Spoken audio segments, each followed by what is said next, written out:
would like to say some lines in Hindi before starting my speech. सपने उन्हें मुबारक हो जिन्हें लक्ष्य तक जाना हो। हमारी मंजिल तो आसमां है, रास्ता खुद बनाना है। अब सफलता मिले या ना मिले ये तो मुकद्दर की बात है। तुम कह दो कि हम कोशिश भी ना करें तो गलत बात है। Namaste and a very warm good morning to all of you.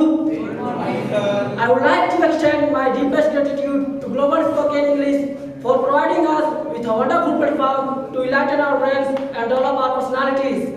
I am Atpal Rajbhar. My father's name is Mr. Rajbhar. I live in Sarara, Sarara. I am learning speaking from Global Spoken English. Respected teachers and my dear friends, today I am here to present a speech on education. Education plays a very important role in everyone's life. It's very necessary to live a great and better life.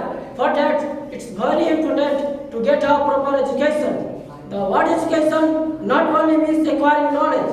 The first objective of getting good education is to become a successful person in professional and personal life.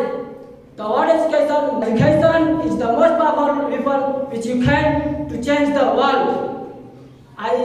I would like to say some lines in Hindi before concluding my speech. काम करो ऐसा कि एक पहचान बन जाए, काम करो ऐसा कि एक पहचान बन जाए, हर कदम ऐसा चलो कि निशान बन जाए। यहाँ तो जिंदगी कट जाती है, जिंदगी जो इस कदर की मिसाल बन जाए। I open my speech with a message that it's been a great experience to share my views with you all wonderful people. Thank you so much and have a wonderful day.